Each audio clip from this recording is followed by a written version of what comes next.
28-9, Colorado over Colorado State in the Rocky Mountain Showdown, the last one until 2029. The Buffs with a win. They advance to 2-1 on the season. Colorado State falls to 1-2. Thanks for tuning in. Let's just get this out of the way very quickly.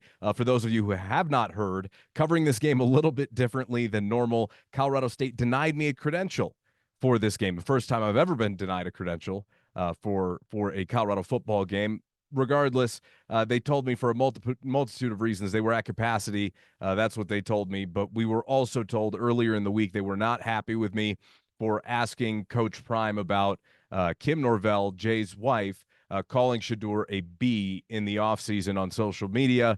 And then Jaden Norvell, his son, calling Travis soft after the Henry Blackburn hit, saying he should get in the weight room, and that Henry had 99 hit power on EA Sports. They were not happy with that whatsoever, and they made a very clear point to let us know.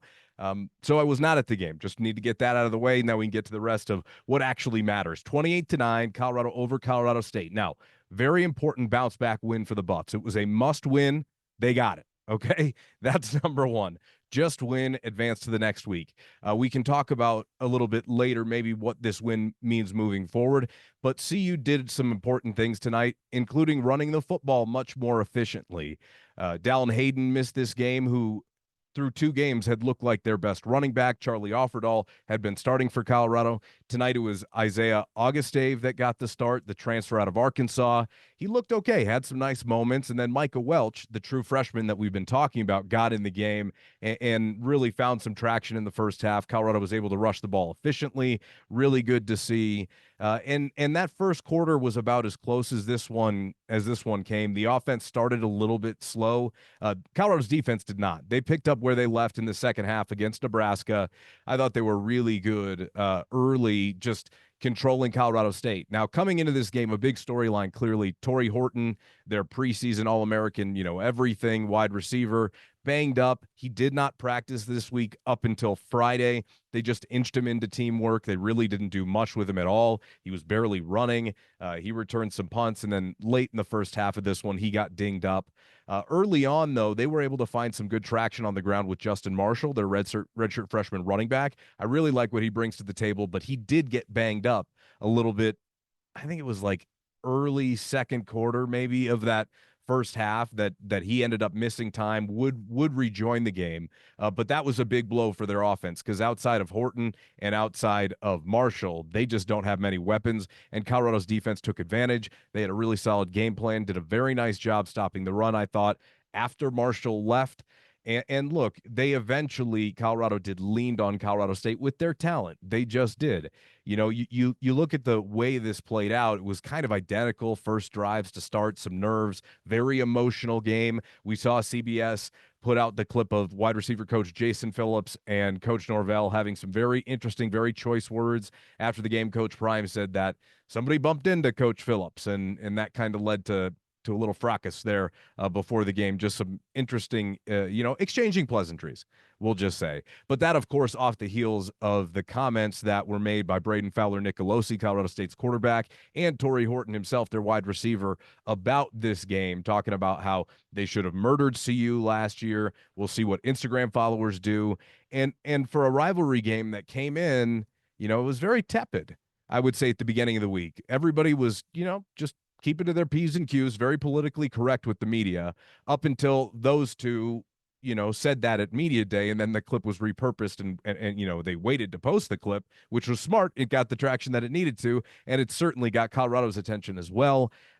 They showed it to the team this week, and it is personal, this rivalry. These head coaches do not like each other. That is very clear. CSU never apologized for the comments that Kim Norvell made, and Colorado, I think I thought acted very classy, up until, that happened. And then it's like, well, what are you supposed to say? You're talking reckless and disrespectful. And after the game, Coach Prime was, he was just shocked that anybody would really talk like that, because that's just, you're already at a disadvantage, and now you're trying to give your opponent some bulletin board material. Well, job well done. It went just about as well as every other time Colorado State has talked before a matchup at the Rocky Mountain Showdown. Not a great track record. A couple of things behind the scenes, by the way. all week leading into this game, Colorado State was very high on themselves. They thought they were going to blow out CU. In fact, they were talking crazy in their facility behind the scenes. They think Travis Hunter's overrated. They wanted to go at him. How'd that work out? Not too well. Not too well. We'll get into Travis here in just a second.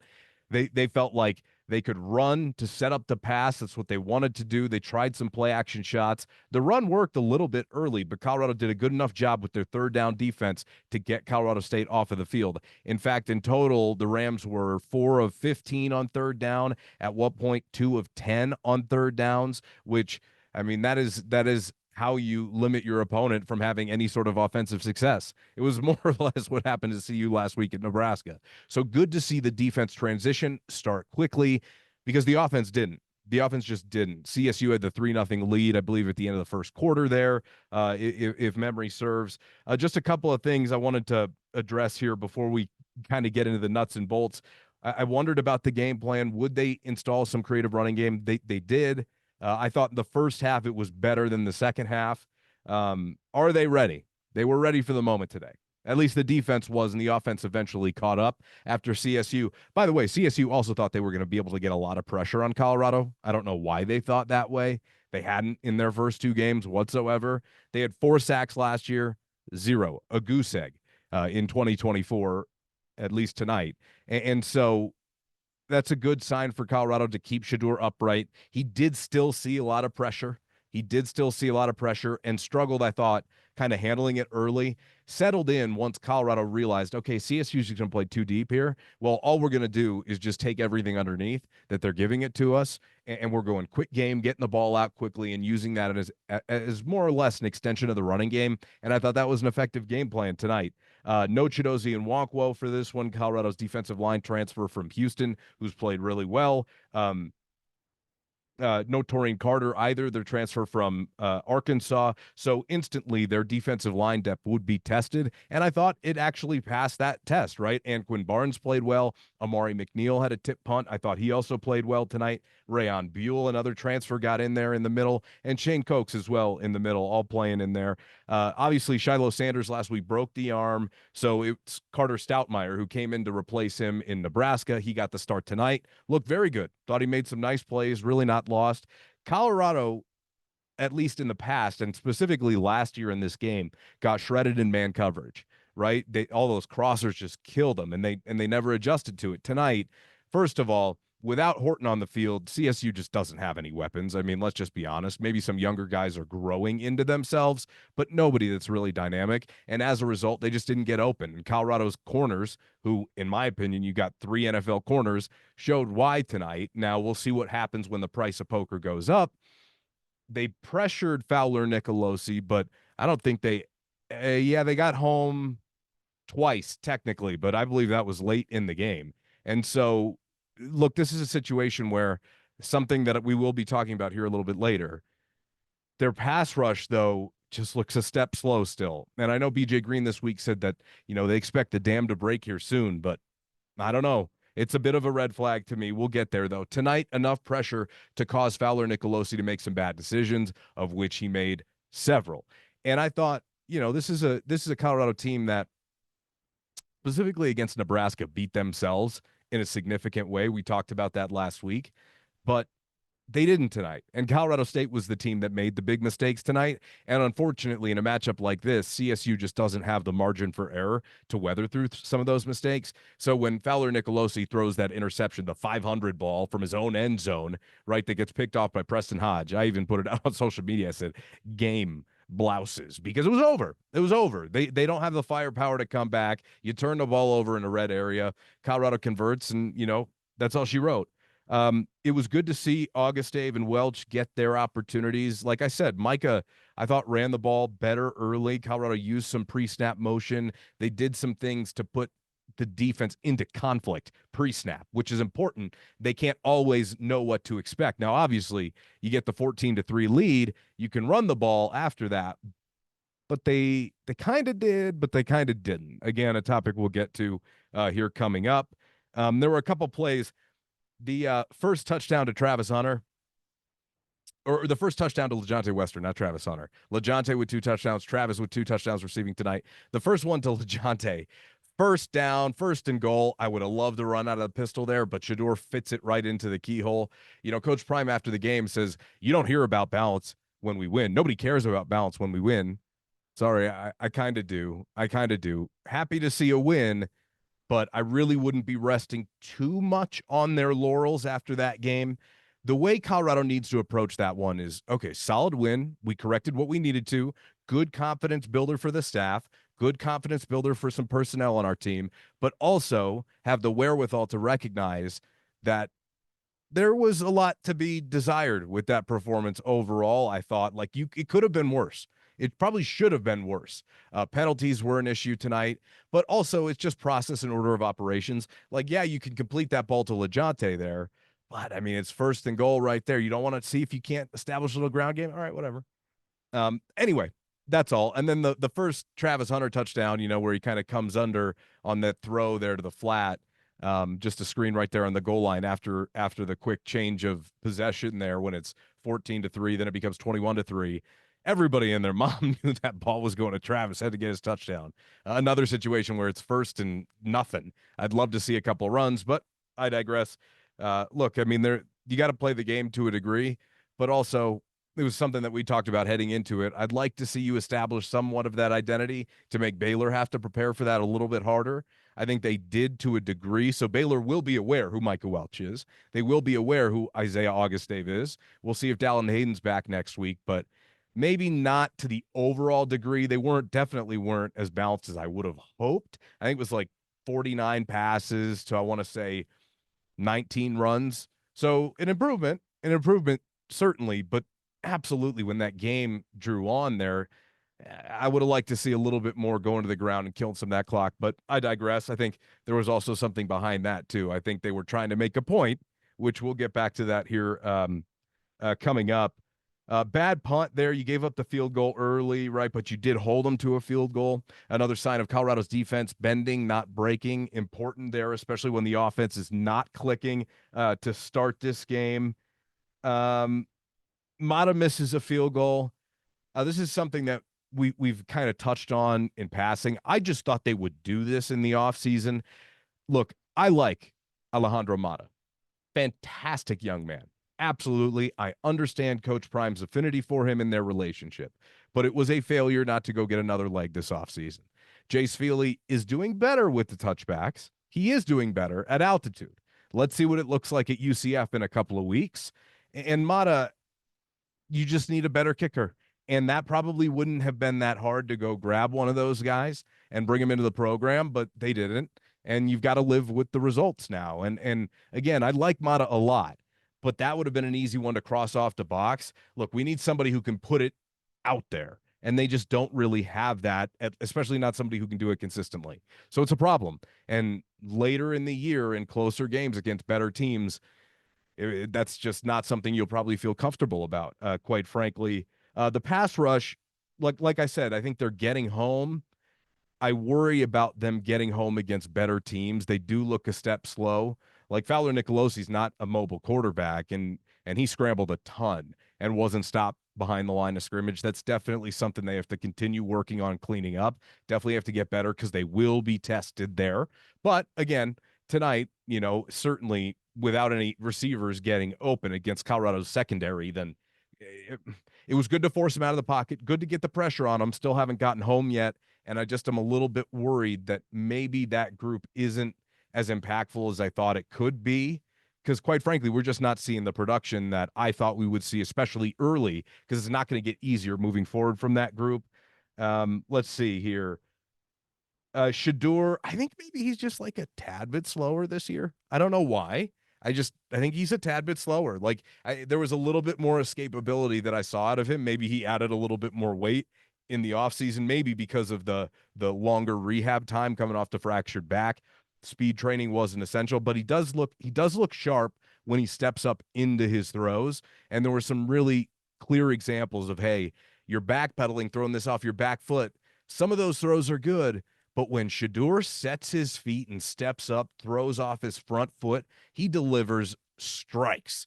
And in my opinion, when he operates with just textbook fundamentals, he is the best quarterback in the country. Nobody's delivering the ball when they step up into it like Shedeur is. That's just a fact. And even still, some of those back foot, hey, look, you got to be able to throw off platform and got to be able to do those different things. Just a little bit more to clean up, I think, to consistently be more in your fundamental, be more in your set base, right? And not just kind of default to that sometimes. It's hard, though, when you constantly have pressure in your face. So it's just footwork is an area he needs to continue to improve. But he was very good tonight when given some time and stepping up into the pocket. And look, even I felt like when he had some pressure in his face, he delivered some big throws again. We saw shades of that at North Dakota State, the touchdown to Jimmy Horn, some of the throws there, another one to Jimmy Horn kind of in the second half. Just doing a really good job keeping his eyes downfield. There's just some times where the pocket hasn't broken yet, and he kind of like backpedal, kind of loops out of it. You just got to stay in for another second maybe. But either way, I thought he played really well tonight. Look, when your quarterback has the type of night he did, 36 of 49, 310 yards, 4 touchdowns, no interceptions, 73% completion percentage, and a rating of 153.6. Tough to really argue with much, but the reason we bring it up is because a player with his ability, you just have a really high standard for. That should be the number 1 overall pick. I expect you to do that, especially against a team like Colorado State. So praise there, but definitely still some things to work on, and I think he would agree with that assessment as well there. Just going through, Justin Marshall got hurt. They're running back on the 4th drive, not the 2nd drive. Said the 2nd drive earlier. When he went out, Colorado State's running back, I think he had 8 carries for 45 yards, and it was still a game. He went out. Horton was clearly banged up. They lost some momentum. They definitely did. It was really when Colorado noticed, and I'm trying to find the drive here. It was their 4th drive of the game, right? You had a Travis Hunter drop on 1st down. Then you went right back to him on 2nd down. A really great throw to LeJontay Wester from Shedeur, an NFL throw. And then you run the ball a couple of times. Then there's that roughing the passer penalty and the missed targeting on Shedeur. I don't know how that wasn't a targeting. And you eventually get down into the red zone, and then you hit Wester on that slant for a touchdown. That was a great drive, and I got to pull up how long exactly that drive was, because I thought Colorado did a really good job on that drive specifically, using the play clock, not going too fast. Yeah, here you go. 12 plays, 85 yards over 5:51. That's just being efficient, right? Okay, maybe you have that help from that roughing the passer penalty there, and that was on a 2nd down too. So that's a big play for Colorado's offense. But again, it's when you can sustain drives, and you do that by running the football. It's so important, and they did tonight in the first half. Michael Welch finished with 7 carries for 50 yards. You're going to take that every time. And again, it's not exclusively the running game. You've got to run to be able to keep defenses off balance. But the other part of it is you do need to get to the quick game with the extension of the running game if you're not going to be a great running team, which they're not. To a degree, you are who you are. And so when I look at what they did tonight, it was something that I spoke about with Brian Howell on his podcast. I wanted to see them bring the offense in, just tighten everything up a little bit. And they did, because look, I don't have time to hit my back foot on a 7-step drop and get all the way to the far boundary if I'm just, under fire. And luckily they did hold up for him. I thought they were better offensive line. You had Phillip Houston at right tackle. Justin Mayers came out of the lineup. Tyler Brown into the lineup from right tackle. He was never comfortable at right tackle. And Phillip Houston, a former Mike McIntyre product at FIU, he comes in and I thought he did fine. There were a couple plays tonight. One holding I really disagreed with, but they called it anyway. That negated a big Jimmy Horn completion. The point was, though, they got to what makes sense for them on that 4th drive. Just, hey, ball snap, get it out to Travis. Ball snap, get it out to LeJontay. Here's a run. We're gonna run out of the pistol tonight. You saw a lot more of that instead of just shotgun run. There's just more you can do out of it. They did have some pre-snap motion. They need to implement more. That needs to continue to get better. Use pre-snap motion, pull a guard off the back of it, vacate one side, get defenses moving, that type of stuff. Continue to implement that, but it was better. Building blocks. And I don't want people out there to think, well, look, Matt's saying they need to get better here, here, and here. The truth is they do, okay? That wasn't some unbelievably dominant performance tonight. It was over Colorado State, 28-9. Very good win. Score was closer than the game probably was. That being said, you know what lies ahead. So my biggest overall takeaway, again, to this game, it's understand the moment, right? Understand who you played and how you need to play moving forward. Again, you survived this week, and now you move on. Nakai Hill Green, I thought has been a very nice kind of addition to the lineup with Trevor Woods, kind of coming in as the dime linebacker there because he can cover a little bit. Hill Green struggled a little bit early, and then I thought he did a really nice job getting in the backfield, filling holes. Remember, this is a guy who started at Michigan, transferred to Charlotte last year, and was dominant in a starting role, and then was ready for the big stage again, came here, and it's paying off. Not to mention Levante Bentley has really picked up where he left off after the back half of last season. Once he got reinserted into the starting lineup last year, he really hasn't let go of that spot. And, it pays off where he, stands up the ball carrier, rips and strips and recovers late in the game to cut a 14-play drive short. You had to love that from Levante Bentley, and he's doing a good job getting in holes, right, filling gaps, and I've been very impressed. Coach Prime, after the game, said he's been one of the most important players on our defense. Yeah, there's a couple of things. Again, Horton at the end of that first half kind of aggravates the groin. But I do have a note here. How much do I want to take away from this game moving forward? Because a lot of this stuff worked against CSU, and you were okay weathering a slower start by the offense. But I don't know how much is going to work. Tonight's performance, if it was against a better quality opponent, I don't know what the first half looks like. So again, I'm just kind of left wondering how much do I really want to take away from this, which is why I say I think you survive this week. Very good win, very important bounce back, but understand that this is a building block. You have to continue improving, and they understand that. Right after last week, I said you couldn't definitively say whether or not they're on an upward trajectory. Defensively, they're better. There's no doubt about that. Again, you're playing CSU's offense and not UCF like you'll see in a couple of weeks, or Oklahoma State or Kansas State or one of these, but you did what you needed to do tonight, and you got better based on the last couple of weeks, I thought, in some key areas. So you can't – Rome wasn't built in a day, one day at a time, and I thought they made some good strides. Again, at the end of the first half there, you're sitting there watching the game, and you're going, okay, you feel good about where they're at. They get the second, LeJonte Wester touchdown on the second down. CSU sends the blitz. Shedeur does a great job recognizing they're coming off the edge on a second down. LeJonte on kind of one of those deep overs. Henry Blackburn drops back, and here's LeJonte occupying where that blitzer, where he probably would have been responsible for in the back end of that zone, and Wester scores a touchdown. You really took the air out of the crowd there right before half. Really important score for the Buffs. Second half, you come off.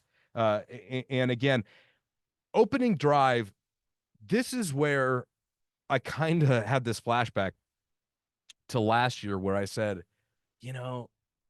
they did struggle at times playing with a lead. And they didn't necessarily last year have many big, multiple score leads, but they don't play the smartest with a lead. It got better, I thought, early in the second half, and then it kind of tailed off. I really was encouraged based upon how they finished the first half that, okay, you're up 14-3, get another one on the board, make it 21-3, and then you can really start to, shrink the game by extending drives, running the ball, because you're ripping off runs at a ridiculous rate. I mean, they finished the game, yards per rush, 5.7. I mean, adjusted with sacks, 6.2. You want to know how many yards they averaged the first two games combined? 1.7 per rush. It's like 4 yards better. Okay. You take that every day of the week and twice on Sundays, but I thought we might see more of it. And I was hoping that we would, because you put yourself in some unnecessary situations, but we'll get there. And again, this is one of those where you're playing so well. Yeah, you want to dominate this team. Make no mistake. If you had the opportunity to run it up on CSU, I've known since last year's game ended that they were going to do that this year. I don't know if exclusively that's what it was, but there was definitely a message sent at the end of the game. Coach Prime said, they're trying to score, we're trying to score. My problem with that is you gave CSU the ball back with over a minute left. You could have taken 3 knees and the game would have been over. Victory formation is much sweeter than just trying to add another score in that moment. We could take it harder on you, but we decided to call the dogs off and let's take a knee. Victory cigar, Red Auerbach style. But, you put Shedeur out there in a couple of situations where he's just subject to unnecessary hits. Same thing with Travis Hunter. To me, that's not being smart with how you move forward the rest of the season, knowing how much you have to have those guys on the field. So while I respect not respecting your opponent and wanting to put it on them just a little bit and twist the knife, they've got to handle playing with a big lead better.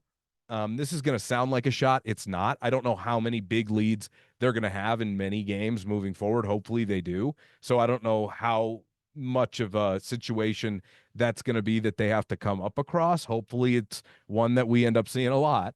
But at the same time, it's not the right call to be throwing the ball trying to score up 28-3 at the end of the game. Not. It's just not. I know you may have been trying to make a point. You don't like the guys on the other side, but for the love, Shedeur took 2 unnecessary hits, 1 that was really big. You don't need that.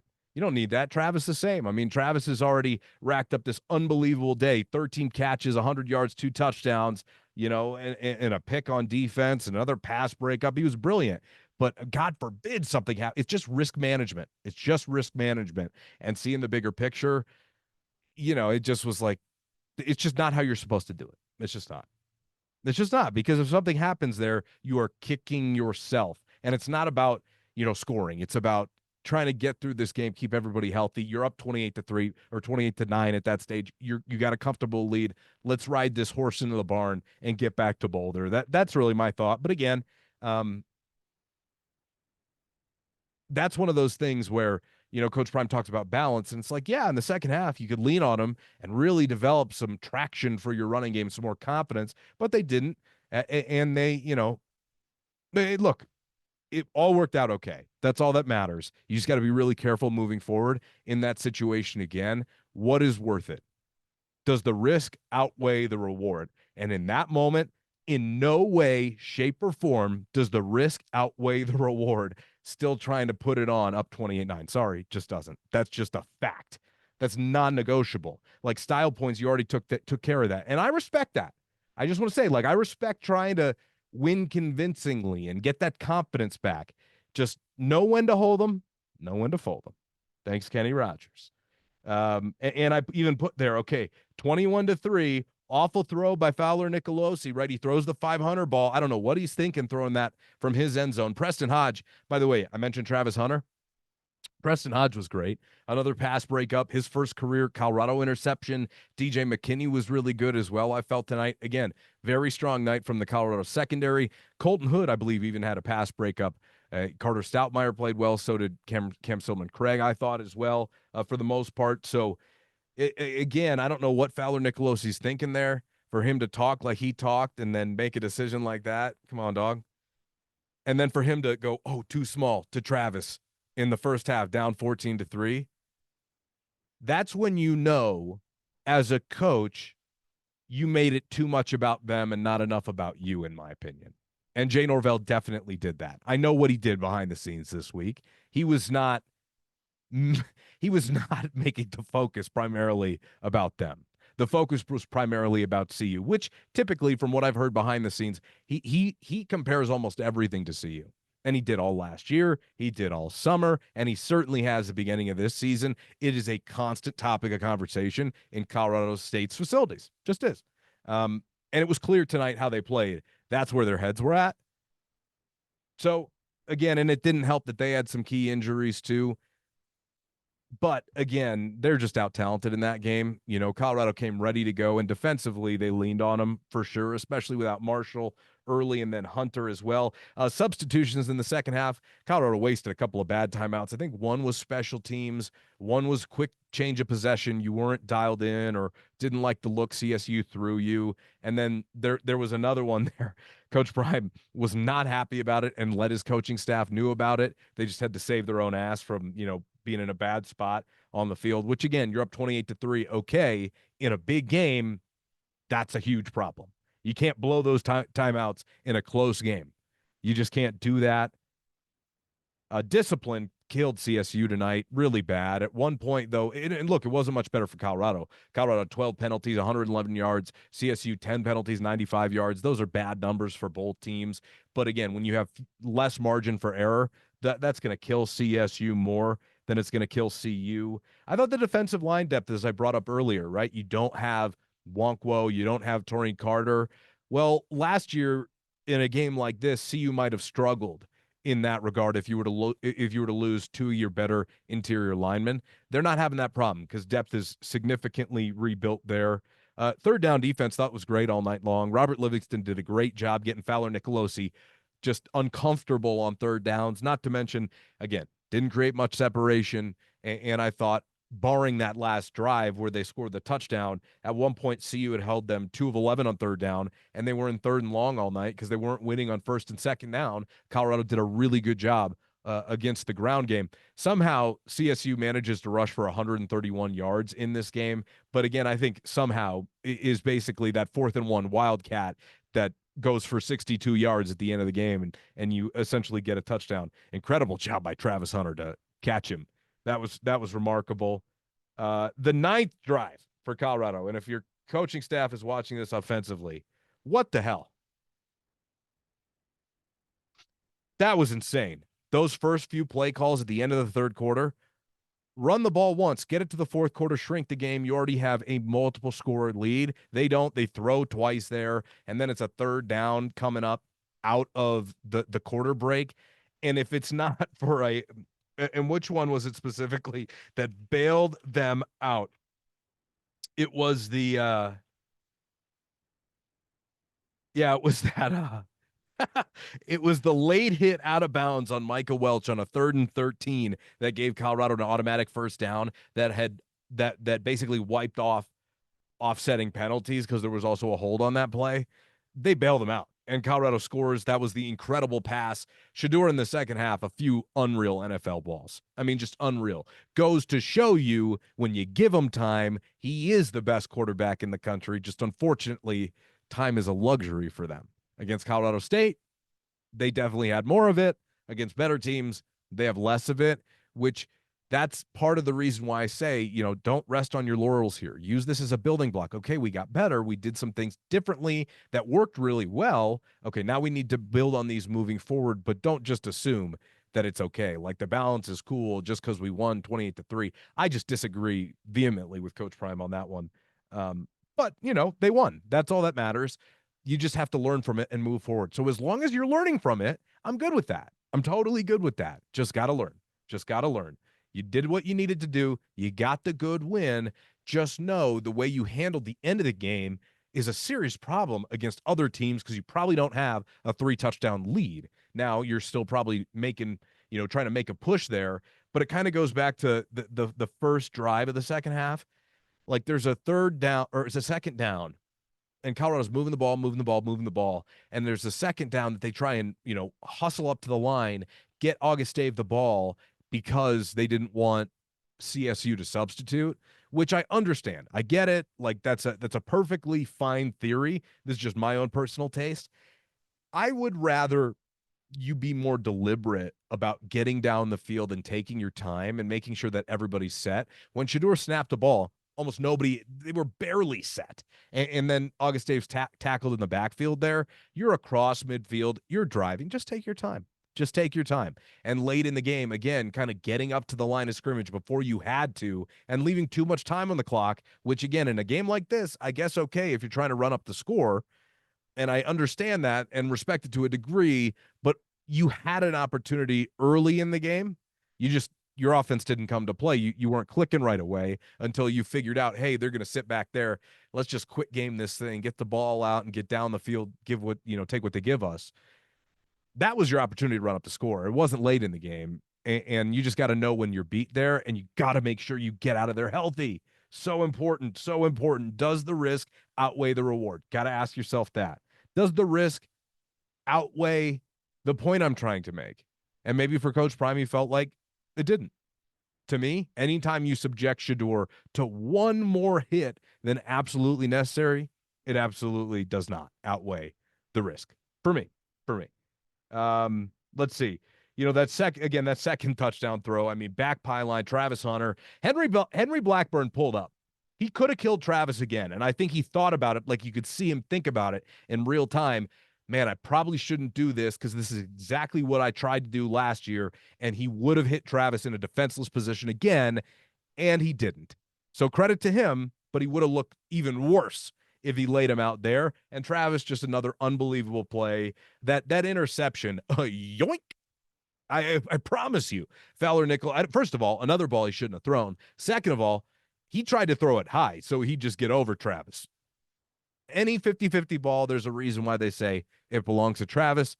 Case in point, ball skills, body control, yoink. How about 12 catches? It was 12, right? Or was it 13? 13 catches. Excuse me, I shortchanged him. 100 yards, 2 touchdowns on offense, defensively an interception, a pass breakup, making plays all over the field.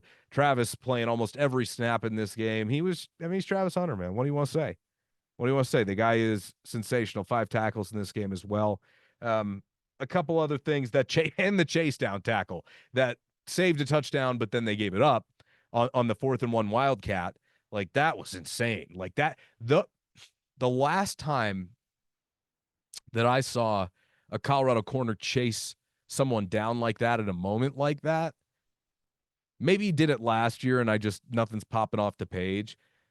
But I'm reminded of Chidobe Awuzie against Utah at the end of the 2016 season to win the Pac-12 South on Folsom Field, making a touchdown-saving tackle on that kick return as he comes from the other side of the field to bring him down with it, maybe inside the 10. CU's defense holds them, and they end up winning that game against Utah. But my point was, it was Chido.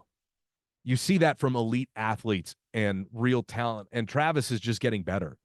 He's a better wide receiver this year, significantly better than he was last year. He's in better shape this year. He's Travis Hunter, man. There's a reason why we say he's 1-of-1. Again, got to be smarter down the stretch. Unnecessary hits on Shedeur. Just run the ball out. You could kneel the ball out, and instead they're still trying to throw. I get he was trying to make a point, trying to run up the score. I'm good with that. I am. So I don't want to bear him too much, but also just get in. Just get in. At that point, it's not worth it. They ain't worth your time like that. Yeah. And Travis apparently wearing an Apple Watch. I don't know what the hell's that about. I mean, I assume it's some sort of health tracker or mileage tracker. I mean, I figure you put that in the shoes or something. Nike's got to have a special chip for that. Just overall, things that I liked in this game. Obviously, Colorado's third down defense, we talked about it, holding CSU to 4 of 15. They rushed the ball for over 100 yards. Micah Welch averages 7.2, 9 of 65 on the ground. August Dave, 6 of 31, 5.2. By the way, that fumble by August Dave, you saw why he did not see a lot of playing time up until now. Ball security was an issue. He fumbled a couple of times in camp. That's been a problem. I hope they don't hold that against him too much because he needs to play. He needs to play. He's your biggest back. He's a downhill runner. Just teach Isaiah to get 2 hands on that thing running through contact, and I think you'll be fine. Will Shepard, big drop, I thought, tonight, but also made some big catches to make Shedeur look good. 7 balls, 61 yards. Again, LeJonte Wester kind of had that breakout game that we knew was coming eventually. 5 balls, 80 yards, 2 grabs, or two tuds. Jimmy Horn, kind of the odd man out tonight. Made some big plays. Again, if that hold doesn't get called, that is damn near 100 yards at that stage for Jimmy. Late in the game, they obviously connected, but it got brought back. Altogether, all told, very solid win for Colorado. You won the turnover battle significantly, 4-1. You won the time of the possession battle. You got more sacks technically, and Colorado State had 1 sack because Shedeur sacked himself, which I don't even know why he did that there. Just, you're outside the tackle box, just bail, get rid of it. It was a hold anyway, so it probably comes back, but now it goes down as a sack, which I thought was, kind of entertaining. Charlie Offerdahl came in late in the game. That's basically, I think we understand now why Charlie gets surpassed in the lineup. We do, right? He's just not their best option. He's just not. You need a guy who can make some men miss. And Michael Welch, how many times did he get taken down by the first guy that arrived at the ball? Not too many times. You need a guy who can make your offensive line look better in return occasionally, too, by stepping out of the first tackle, which I thought Michael Welch did tonight. The offensive line definitely looks better because of some of his running through contact. Look, this is for CSU. it's a problem. You're 0-6 now in the Norvell era under against rather Colorado, Wyoming, and Air Force. Outside of Torrey Horton and outside of Marshall, they don't have an offense. Look, CSU fans, I know you're happy about that Pac-12 move, and you can complain that it's the same in big games all you want, but this is kind of the current state of college football. Now, maybe when they get more money in and a couple of years down the line, I don't know that Norvell's going to be the guy to do it, though. I just don't know. I just don't know. I don't know if that's the guy you think is going to be the best for you. He did convince Fowler-Nicolosi to stay. I don't know how he did that. Same thing goes for Horton. You know, both of those guys should have played at different schools. I know for Torrey, it was either NFL or go back to school. It should have been another school. And for Fowler-Nicolosi, if you really did get that money, which jury's out, at least on my end, then you should have taken it. That was just silly. It was just silly. Now I respect what they want to do. But again, I also don't love it. And this is just me on my soapbox now. From a coach's perspective, you've got to stay committed to what's best for the kid. I know you want to do what's best for your program too, but if Fowler-Nicolosi got $600,000 to go play somewhere else, telling him not to take that if that was the case, I don't think that's very good advice whatsoever. In a couple of years, Fowler-Nicolosi could be done with football, and his bank accounts could be $600,000 lighter. Now, it's not like he's not getting anything, to play in Fort Collins. I'm sure he's making a couple hundred, but that's a lot of money. It's a lot of money. And obviously, it's tough in the current era of college sports to just want to say, yeah, go take it because it's money. Look, you're going to get more opportunity here. And the truth is, if you're going to go take that at a bigger program, he ain't playing. So if you want to play, I respect that too. But also, like, it's tough in the moment when you're, 18, 19, 20, 21 years old to make decisions like that. Either way, look, what the stuff that matters here, big win for Colorado, had to have it. Had to have it. Ran the ball for over 100 yards. Had to have it. Had to have it. Would have liked to see a little bit more in that regard. Would have liked to see them steady into the aircraft carrier and land a little bit smoother. Certainly not try and, I get it. I get you don't like the guy. And you have every right, and I respect that too, because I'm not a huge fan of his either, Jay Norvell. So I respect that, but also the time to do that was the first quarter. It's over. Just run the ball, kill the game. Victory cigar, those guys. Kneel the ball out. Kneel the ball out. Everybody come out on the field, feeling really damn good about themselves. Whatever there. I understand, What the problem is that's why people say, well, you're stat padding. That's why. That's why. So just understand that's where that comes from. That's the visual that gives off. Again, I don't think it's exclusively that. I think tonight specifically was about sending a message to the other sideline, but that's what people will say. And again, it kind of gives the impression that you're not entirely in control because statistically it doesn't give you the best percentage to win without potential liability, let's just say. But again, you won. Big win, 28-9. I love it. You had to improve. They did. The coaching staff really demonstrated an ability to kind of, okay, here's what our problems are. We're going up against a lesser opponent. Let's develop a game plan that can help beat these guys. But moving forward, again, price of poker goes up, right? I mean, I that's why I say the biggest takeaway in my eyes from this one is, okay, we won. Like, I get that, and we're happy about it. It's a big win, important win. Had to have it win. We built on some things. But we ain't done building yet. We can't be. We cannot be. Again, Shedeur with a huge night. Travis re-enters the Heisman campaign. Shedeur probably the same. But you got to keep building, and you got to do it against better teams, Power 4 teams. And I think a lot of people are still going to be kind of like, okay, we'll see how you do against Baylor. Next weekend on Fox National Television for the third straight week, network television for the third straight week, before you got to go across the country to Central Florida to play the last of your first 5 games before your first bye week, which again, they have 2 bye weeks this year, which is going to be really important for them. Let's see, just a few other notes here running down this game. Look, all told, they're 2-0 against CSU.